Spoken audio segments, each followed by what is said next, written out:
So the two challenges, I think, of a business owner, it first starts off with the first challenge of any business owner, whether you're a horse-related business or otherwise, is can we get clients great results? Can we, all by ourselves, usually starting out, can we give clients a great experience? Can we get them what they want? Can we solve their problems for them?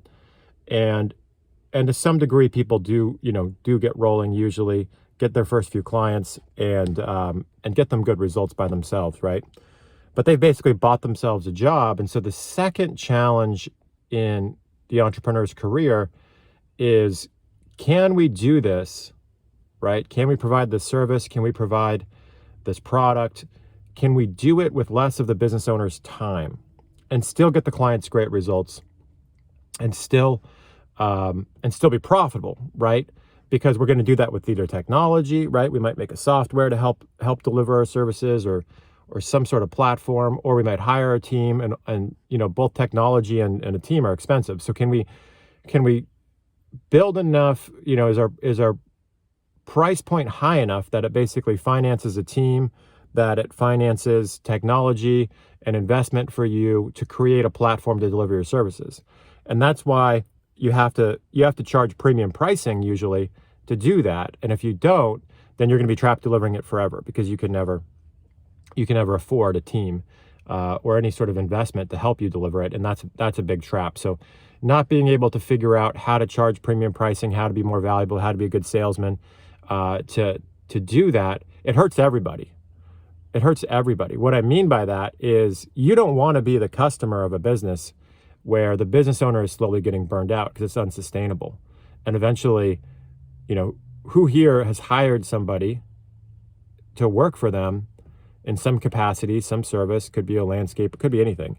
And you love the price point, but it just doesn't, it's not sustainable, right? Then pretty soon the person doesn't want, it's not worth it for the person, it's miserable for them. So you want to be in these sustainable, as a client, it's good for everybody to charge enough that they can build a team, that it's sustainable, and that you ultimately, as the customer, get what you came for.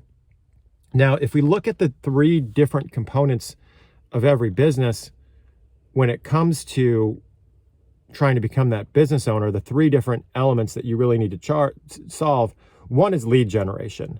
And if you don't have leads coming in, it is miserable being in business. We've all been there, where there's points in our career where the phone's not ringing and you're starting to get more and more nervous. And then the few prospective clients that do come your way, maybe you're feeling a little bit more desperate than you should, right? In any element of your life, you want to feel like you're in demand, and you want to feel like there's a lot going on, right? Dating is always my favorite example with business, because there's just so many analogies. But maybe there's points in your dating career where you feel like you're beating them off with a stick, right? That's great.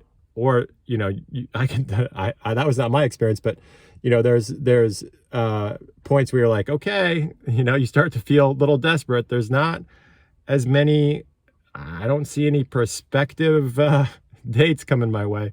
So you feel terrible, right? So it's the same feeling in business, where if you don't have leads, it really changes your confidence level. Leads generate confidence. So can you generate leads, right? That's step one. Can you generate leads without your time? Okay. Can you use technology? Can you use things like Facebook ads or YouTube ads, or something that kind of runs on its own to some degree? Can you set that up so that you're generating leads without your time, right? Two different challenges. Can you generate leads? Can you generate leads without your time? And have somebody else managing that process. The second process you got to figure out is the sales process, because a lead exposes somebody, your marketing should expose people to what you do, what you help them with, enough that they want a meeting, that they're willing to meet, to hear more. You're like, okay, that's enough, let me hear more. And so that's a huge part of it. But the second part is, for me, sales, client conversion, whatever you want to call it, where you generate a meeting, somebody puts their hand up, they're like, hey, I'm interested, tell me more. So you're like, okay, so at this point, I feel like you need to meet with your prospective client, like heart to heart, understand who they are, understand what they want, and have the integrity to be like, well, I cannot take you from A to B, sorry. Or just basically be like, yeah, I can absolutely take you from A to B. I'd like to give it a shot. Let's work together. And so you have to have the time and the space for that meeting. It's a very, very important meeting. And most business owners don't know how to run that meeting well. They don't have a process. They just wing it, right? It's a different meeting every time. Or they're just like sending their price sheet, right? Like, this is my price sheet, as if, most consumers want to have a meeting with a prospective business and feel heard, right?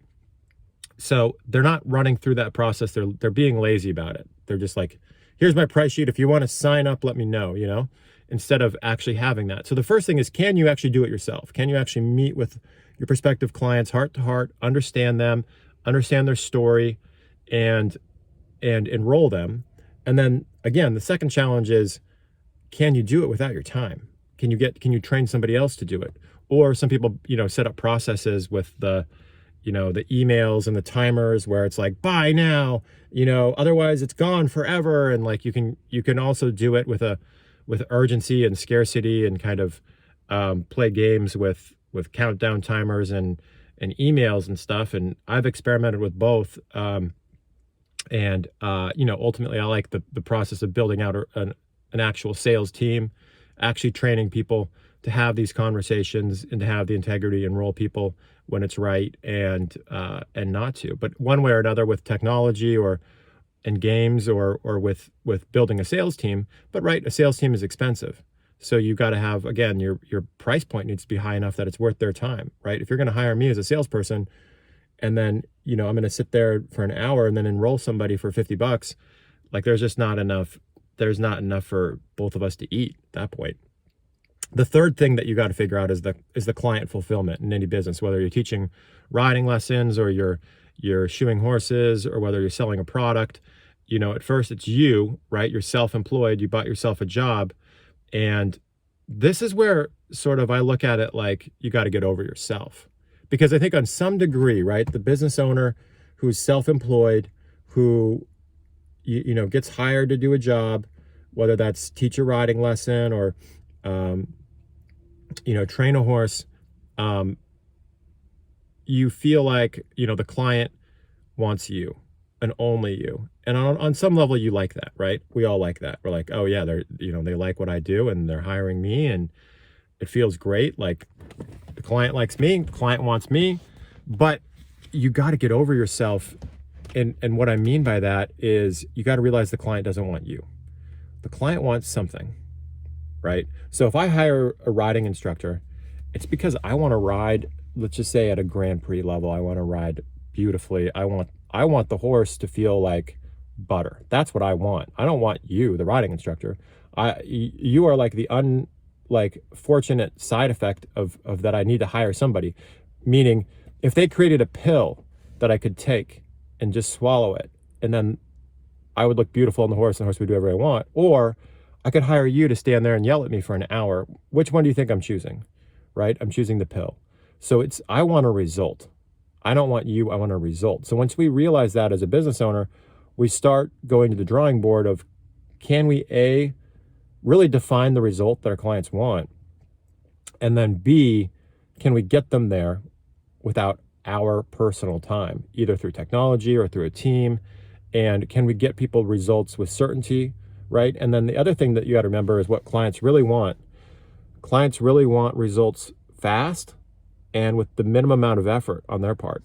That's not to say that everybody's lazy, and everybody, most reasonable people realize that there is going to be time, energy, investment, but we're all looking for the minimum because we're busy. So whatever we're doing, right, you got to remember that too. Like, if you're a riding instructor or whatever you do, like, the hardest part for most people is carving out the time to actually go ride. So if you can shortcut people's learning journey by being innovative and more effective, then it's more valuable. That's where the value is. That's where the price premium comes into place, to kind of tie it all together.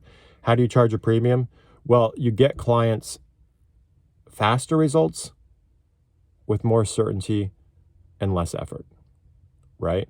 So you go from, hey, if you work with me all year, maybe we can make a little bit of progress, to, look, if you work with me for 2 months, you make you're going to make an unbelievable amount of progress. You're going to ride better than you've ever ridden in your life. You're going to ride better than anyone in your barn, guaranteed, right? For sure. So that transformation, right? Those two different products with those two different results, you should charge, it's interesting, you should charge a lot more for a program that gets you results in 2 months than you should for one that gets you all year. So that's where the value is, the price point should really be based on where you fall in that equation. Versus most people are like, well, the price for lessons in my area is $50. And I'm like, the price for lessons? Like, what is this, like a documented thing, or you guys just all copy each other? Because really, you guys all provide the exact same value, is what you're saying. And so you got to find a way to realize the price point is a little bit based on the value. It's based on what the customer is willing to pay, which is based on the perceived value, which is basically the quality of the result you provide, and the time and effort on the customer's part that it takes to participate in that result, with the certainty that you get it, right? Guaranteed, or like maybe not, I don't know. So that's really what I have to say about the client fulfillment. So the challenge is, can you do that with somebody else, with technology, train a team, and still be profitable? So hope you found that helpful, the two different sort of steps of every business owner and how I break out those three major components inside every business. Let me know what you think. Click below if you like this sort of thing, and subscribe, and I'll see you in the next video.